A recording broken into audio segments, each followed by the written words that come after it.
Selamat datang di Fokus Berita Minggu ini, saya Selin. Libur Tahun Baru Imlek segera dimulai. Kami mengucapkan selamat menyambut Tahun Baru Imlek kepada seluruh permisa yang menyaksikan.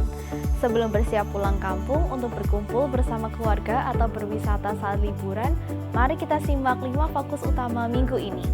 Musim dingin cocok untuk konsumsi makanan hangat kaya nutrisi. Talas Sanyal New Taipei menjadi pilihan sehat di meja hidangan Tahun Baru Imlek.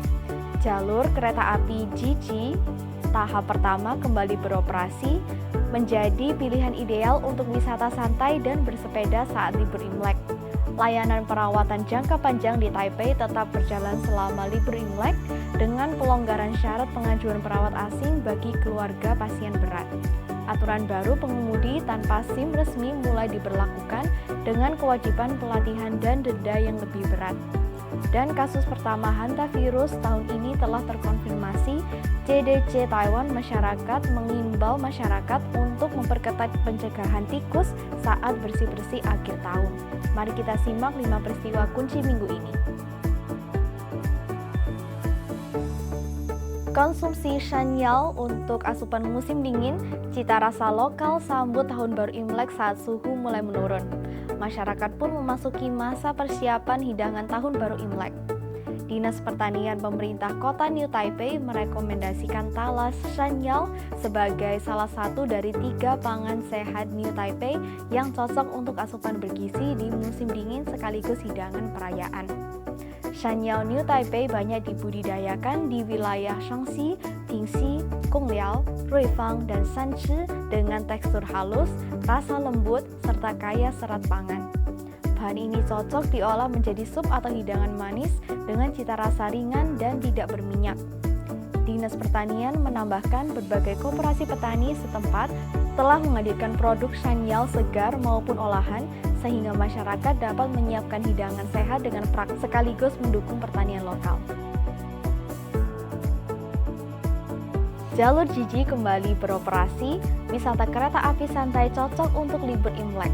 Tahap pertama jalur kereta api Jiji kini beroperasi kembali, menghadirkan alternatif wisata santai selama libur Imlek. Kereta api yang melintasi kawasan pegunungan Nantau dengan pemandangan alam yang terbentang melalui jendela menciptakan perjalanan wisata yang rileks.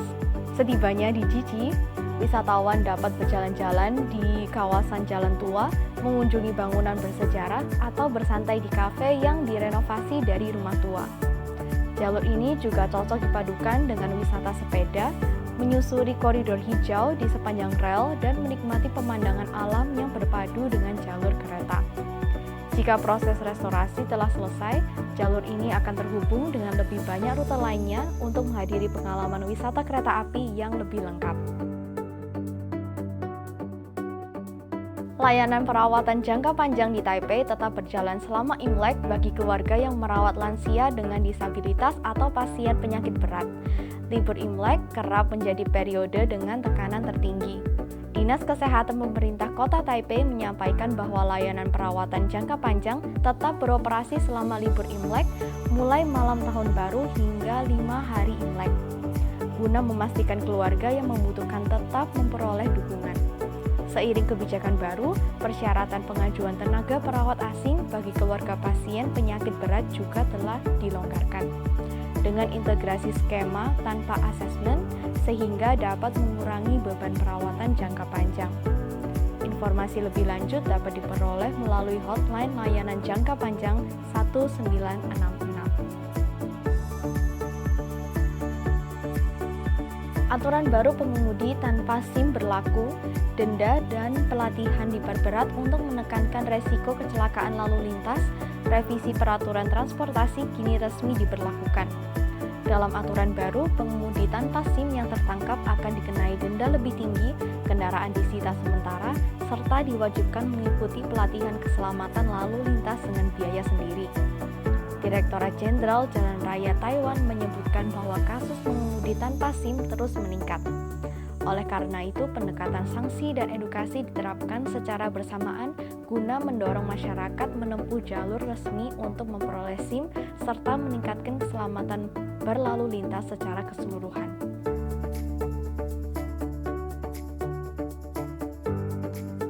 Kasus pertama hantavirus tahun ini terkonfirmasi. Bersih-bersih akhir tahun wajib cegah tikus. Pusat Pengendalian Penyakit CDC Taiwan mengumumkan kasus pertama hantavirus di dalam negeri tahun ini yang berdasarkan penelusuran berkait dengan aktivitas tikus di lingkungan tempat tinggal. Masyarakat diingatkan bahwa penularan hantavirus umumnya terjadi melalui kontak atau inhalasi debu yang terkontaminasi kotoran tikus. Saat melakukan kegiatan bersih-bersih akhir tahun, langkah pencegahan tikus harus diterapkan dengan ketat, termasuk mengenakan masker dan sarung tangan, menjaga ventilasi udara, serta menyemprotkan larutan pemutih yang telah diencerkan sebelum membersihkan area terkontaminasi. Jika muncul gejala demam tanpa sebab jelas atau gangguan pernapasan, masyarakat diminta segera mencari pertolongan medis dan menyampaikan riwayat paparan secara aktif. Terima kasih telah menyaksikan Fokus Berita Minggu ini.